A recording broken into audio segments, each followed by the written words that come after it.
O número de pessoas desaparecidas no Brasil é alarmante e maior do que apontam as estatísticas oficiais.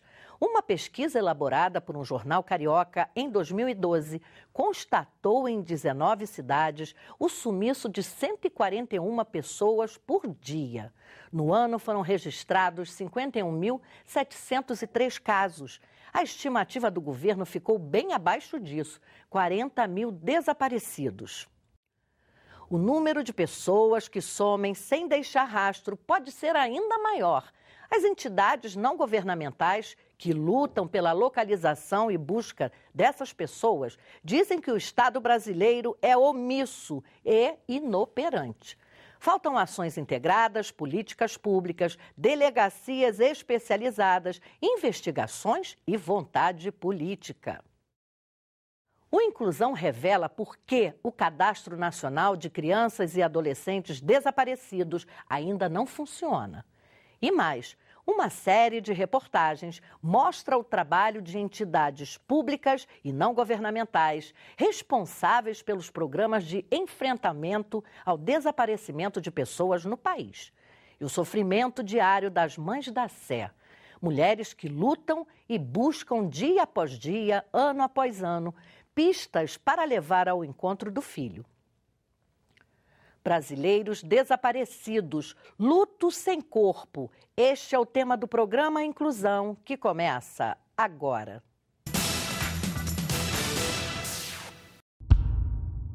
Ligamos por 190, né? Até hoje, né? Estou esperando a viatura vir. Não há um entendimento sobre o que é desaparecido. E eles são aliciados pelos grupos criminosos que transformam as pessoas em objeto. Aqui também nós não tínhamos tido ainda o apoio do nosso governo, do Itamaraty. Não se justifica em 2014 enterrar um cadáver desconhecido, tendo tecnologia de DNA. Ter alguém da família desaparecido é uma situação desesperadora. Nós temos todos os dias muitos desaparecimentos no estado de São Paulo. O que nos mantém viva é a chama da esperança de um reencontro único, mesmo sem saber o dia, a hora que ele possa acontecer. A equipe do programa Inclusão viajou até São Paulo, estado que concentra o maior número de pessoas desaparecidas, para mostrar como funcionam os programas de iniciativa popular que têm como foco o enfrentamento de um tema doloroso e angustiante para as famílias e também para os amigos. Um grupo social de apoio aos familiares, popularmente conhecido como Mães da Sé, auxilia nas buscas e também desenvolve um trabalho de cooperação junto às autoridades brasileiras. As Mães da Sé pedem ao governo que trate a questão do desaparecimento de pessoas como problema social. Elas querem a intervenção do Estado no combate ao tráfico de pessoas. Meu nome é Maria de Jesus dos Santos, procuro o Antônio dos Santos Teixeira, desaparecido em 2010. Helena Francisca Albuquerque da Silva, mãe do Rony Francisco de Albuquerque da Silva, desaparecida há 18 anos. Meu nome é Eliane Trindade Pires Nascimento, sou mãe do Ailton Botelho, desaparecido há 15 anos. Meu nome é Vera Lúcia Silva Honório, minha filha está desaparecida há 12 anos. Como é o nome dela? Márcia Silva Honório. Meu nome é Angelina Andrade Pires da Fonseca, meu filho está desaparecido 6 meses, o nome dele é Samuel Lucas Pires da Fonseca. Elas choram, sofrem. É muito sofrido, muito sofrido. Mas não desistem da luta. Nós somos irmanadas pela mesma dor, que é a dor da perda, pelo mesmo objetivo, que é encontrar os nossos filhos, e pela mesma esperança, né, que é o que nos mantém viva. Estas são as Mães da Sé, grupo formado por mulheres que vivem um dos maiores dramas da vida familiar. A dor do desaparecimento de um filho. Nenhuma dessas mães sabe se voltará a rever e abraçar o filho amado e querido, mas todas mantêm acesa a chama da esperança do reencontro. Tenho certeza que eu vou encontrar minha filha. Eu tenho certeza. Enquanto vida eu tiver, eu vou lutar. E desistir da causa seria desistir da minha filha. E isso eu não vou fazer nunca. Quinzenalmente, todas essas mães se reúnem na escadaria da Catedral da Sé, em São Paulo. O lugar virou um marco de sofrimento e também de luta. Esse trabalho nasceu há 18 anos atrás, em decorrência do desaparecimento da minha filha. Quando a minha filha desapareceu, em 95, não se falava sobre o assunto. Nem os meios de comunicação falavam sobre o assunto. Em 18 anos de fundação, nós já cadastramos quase 10 mil pessoas e temos um total de 2.937 pessoas encontradas. Essas mães, elas fazem parte da minha história. Foi com elas que eu aprendi a dividir a minha dor. Porque quando eu vivi a minha dor, a minha busca sozinha, eu cheguei à beira da loucura. Ivanise, a fundadora da ONG Mães da Sé, procura pela filha, desaparecida há quase 20 anos. Eu achava que a vida não tinha mais sentido sem a minha filha. Porque perder um filho nessa circunstância é pior que a morte. Então, essas mães, elas fazem parte da minha vida.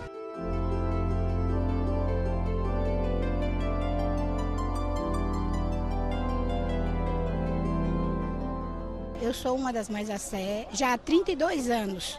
E agora eu estou fazendo um livro sobre o desaparecimento do meu filho e de outras mães por aqui, da Sé também, né? Eu estou precisando de uma editora para editar o meu livro e até mesmo um jornalista para me completar, acabar de completar o livro, né?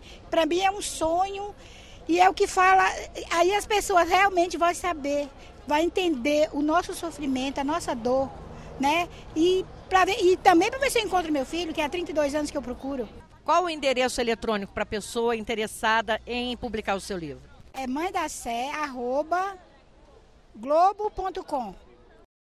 As histórias que as Mães da Sé têm para nos contar são distintas, mas o tamanho da tragédia é igual para todas elas. Nenhum rastro? Nada, nenhum rastro. A gente já fez tudo que é possível. Quantos anos que ele desapareceu? Ele tinha 17 anos, agora ele está com 30. Tá? Faz 13 anos, vai fazer 14. A senhora tem esperança de encontrá-lo? Tenho esperança. O coração diz que ele está vivo? Diz que ele está vivo. E eu vou lutar até o fim. Quanto tempo ela está desaparecida? 12 anos. O que aconteceu? É que ela estava com depressão, eu saí para trabalhar, ela ficou em casa sozinha. Quando eu cheguei em casa à noite, ela não estava mais. Ela saiu para ir até onde eu estava trabalhando, né? Aí ela se perdeu por causa da depressão que ela estava. Quantos anos ela tinha? Tinha uns 19 anos. Meu filho sumiu dia 7 de setembro do ano passado. Ele pegou a mobilete do cunhadinho dele, arrumou, aí pegou, foi andar com a mobilete num bairro próximo, numa pracinha, e lá ele começou a dar uma volta para testar a mobilete. E tinha uns rapazes, pegaram ele, bateram nele, jogaram ele dentro do carro e sumiram com ele. E nesse dia eu estava trabalhando e falaram que jogaram ele no rio Jaguari, na represa Jaguari. Só que eu fiquei um mês indo lá, fui no bombeiro, o bombeiro falou assim, só poderia entrar na represa se tivesse o lugar concreto, um ponto de referência. Aí falaram que jogaram ele no mato, isso a gente saiu, procurei ele em todos os lugares e não, até hoje está desaparecido, nenhuma notícia dele. Registro policial? Registro, tá? Registrei, fiz o boletim porque ele desapareceu no sábado e só na segunda-feira que eles foram tomar providência. Demorou, né? Demorou. Talvez se eles tivessem procurado antes, quem sabe poderia ter achado o meu filho. Você acha que ele está vivo ou não? Eu acho que Não dá para falar, porque uma hora eu acho que está vivo, outra hora eu acho que está morto. Como é que você tem vivido esses meses todos de desaparecimento do seu filho? De muito sofrimento. É muito sofrido. Muito sofrido. É muito sofrido. Sou mãe do Gilson. Em 2010 ele estava sentado na porta de casa, um carro pegou ele e levou embora. Mas mesmo sendo um carro que pegou ele à força e levou ele embora, eu só escutei o grito socorro, mãe, e não deu mais tempo de eu fazer nada. Eu tenho muita fé que eu encontro ele. Sandra Moreno é mãe de Ana Paula Moreno, desaparecida desde 2009. Ela saiu de casa num sábado para trabalhar e nunca mais foi vista. Ela sempre falava até daqui a pouco, porque eu trabalhava na mesma empresa. Eu entrava às 14 e saía às 22. E aí quando eu cheguei às 13h30 na empresa, as amigas elas me perguntaram, cadê a Paulinha? Por que cadê a Paulinha? A Paulinha não veio trabalhar. Aí começou o meu desespero. Aí são 5 anos que o tempo passou e a minha vida parou. E o que a polícia fez até agora? O boletim de ocorrência. Autoridades? Não tem. Nós somos órfãos de pai e mãe quando o assunto é pessoa desaparecida. Sandra critica o atual sistema público de enfrentamento ao desaparecimento de pessoas do país. Quando a gente vai na delegacia fazer boletim de ocorrência, o delegado fala assim, agora a senhora vai para casa e se a senhora tiver alguma informação, a senhora nos traz. Quer dizer, o DHPP aqui em São Paulo, ele é delegacias de homicídios, né? Então, assim, ele passa a investigar depois que virou homicídios. Mas se não tiver um vestígio que possa ser o que já tenha virado, eles não vão atrás. Então, para isso, a gente precisa que exista lei, que exista delegacias de pessoas desaparecidas. Desanimada com o que considera descaso e desinteresse do poder público, Sandra decidiu criar um projeto de iniciativa popular para ajudar a encontrar pessoas que desaparecem no país. Nós estamos colhendo as assinaturas, porque diz a nossa mãe, Constituição, que a gente precisa de 1,5 milhão de assinaturas para chegar ao Congresso. E nós estamos colhendo essas assinaturas, porque a gente precisa das delegacias especializadas, a gente precisa que a Polícia Civil, ela seja a Polícia Civil em território nacional. Porque assim, a minha filha desaparecida é em São Paulo. Se ela tirar um RG no Paraná ela não é desaparecida. Então, a pessoa desaparecida, ela tem que ser desaparecida em instância nacional, em território nacional. E para isso, a delegacia, ou seja, a Polícia Civil, ela precisa ser unificada. Ela precisa, pelo menos, se falarem. Elas não podem ser de mal de um estado para o outro. É o mínimo que a gente pede. Nós temos um site, o endereço é www.abaixoassinado.brasil.com.br/site/assine. Quando você acessar, você vai cair direto no projeto de lei, no texto base, explicando todas as nossas necessidades, as nossas reivindicações. Vai ter lá toda a história, a minha história, a história do desaparecimento da minha filha, e tem lá aonde ele pode assinar e contribuir para que a gente chegue logo ao Congresso e faça valer os nossos direitos. Não estamos pedindo um favor, é nosso esse direito. Cirlei é uma das voluntárias do grupo Mães da Sé. Num desabafo, ela diz que vê essas mulheres morrerem um pouco a cada dia. Eu observei isso daí, que elas envelhecem muito rapidamente, o rosto fica muito triste. Eu noto até mesmo, se vocês puderem observar, acompanhar uma mãe, a pele dela muda. Ela perde a água, ela perde o brilho. E o rosto aqui começa a cair, eu acho que é de tanto chorar. A pessoa vai morrendo, ela morre por si só. Lentamente? Lentamente, é muito triste isso. Eu gostaria de poder fazer alguma coisa, eu como cidadã brasileira. Muito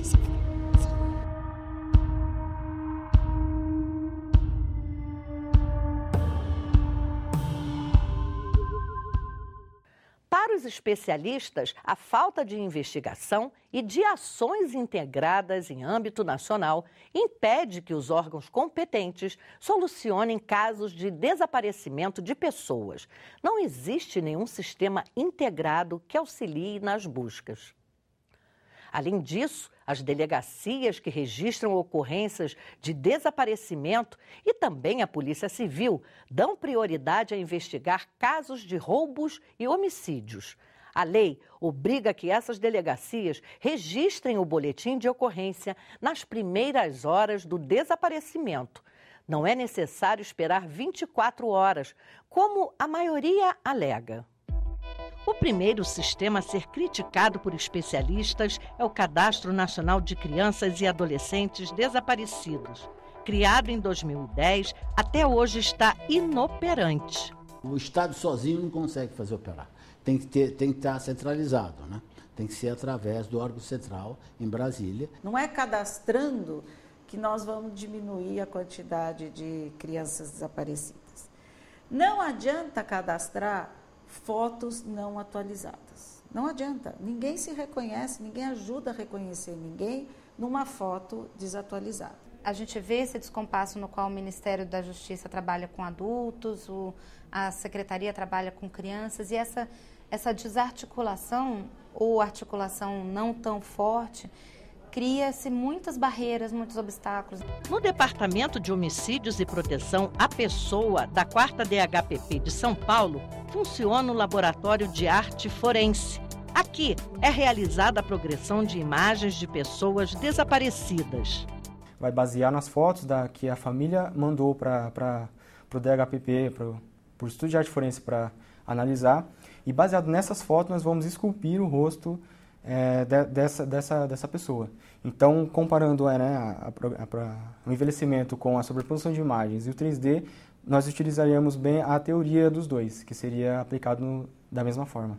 Com a progressão da imagem, se torna muito mais fácil a localização dos desaparecidos, tendo em vista que as pessoas podem conhecê-la pela sua imagem atual e não pela imagem de quando era possivelmente uma criança.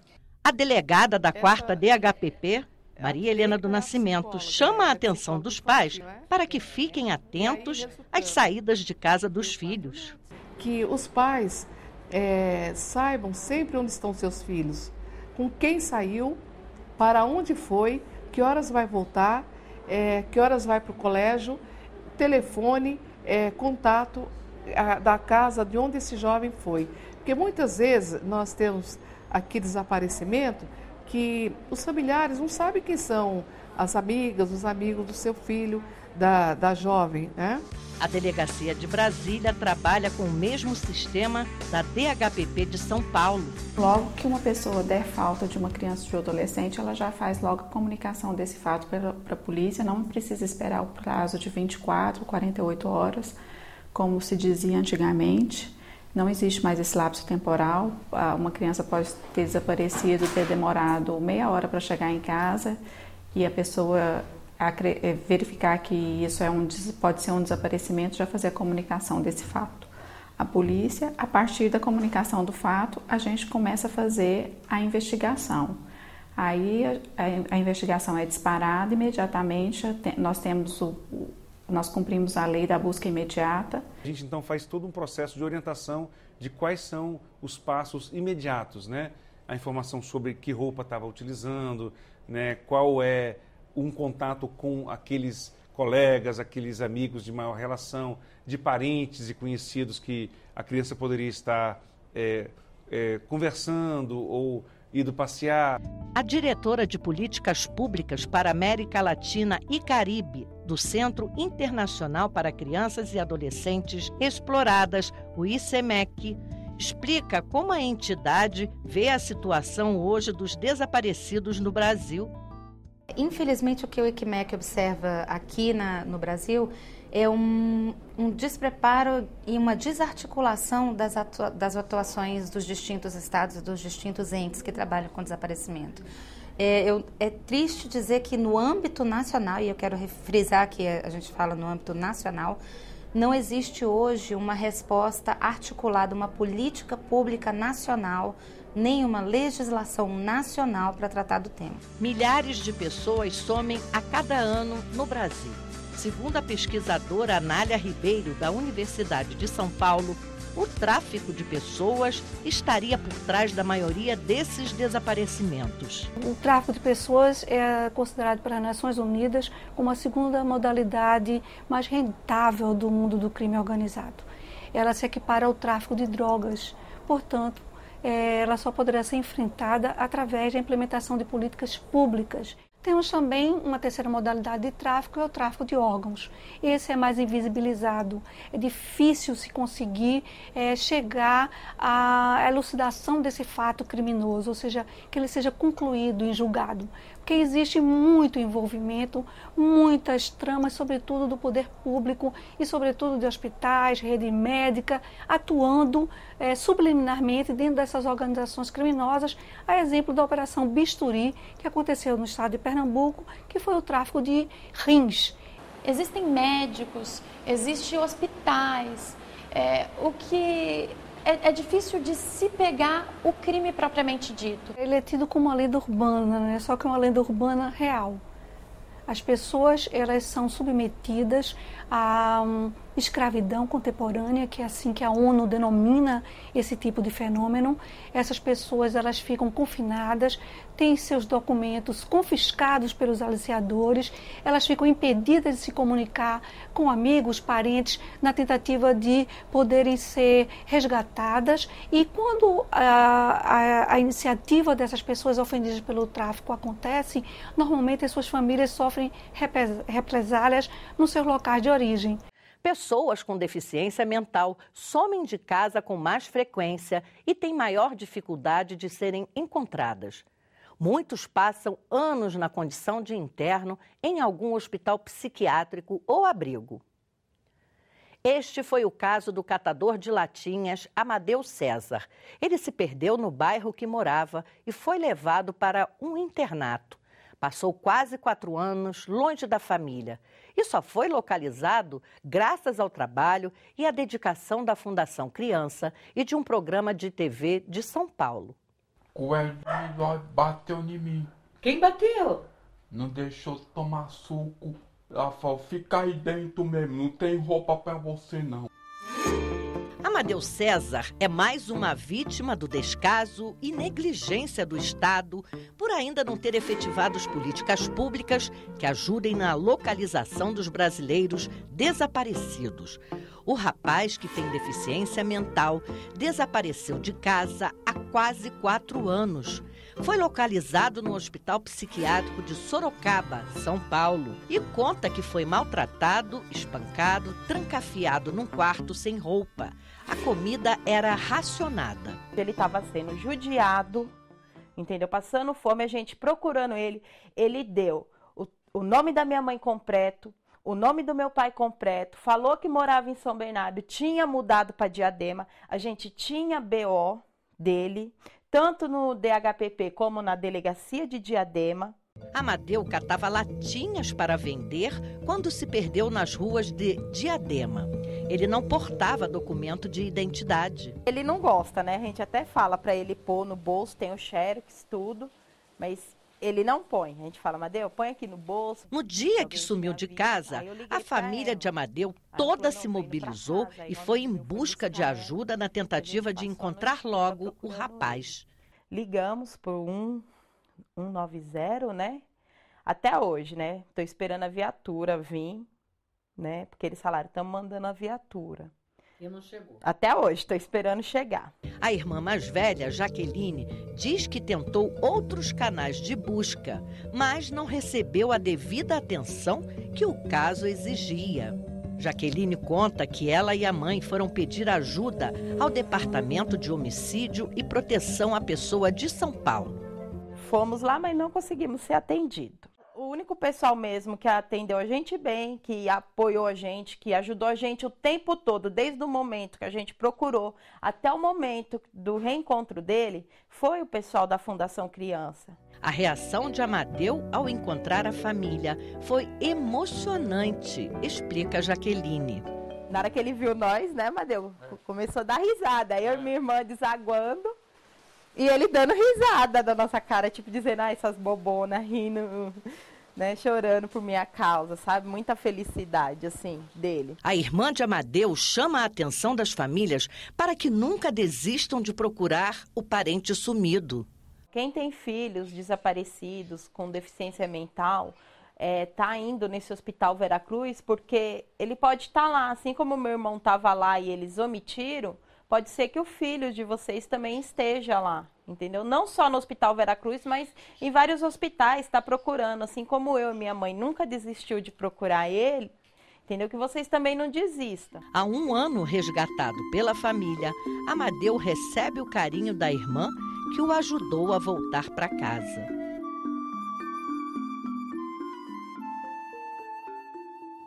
E no próximo bloco, você vai conhecer o trabalho de uma instituição pública em São Paulo que trabalha pelo resgate de crianças desaparecidas e em situação de risco. Voltamos já.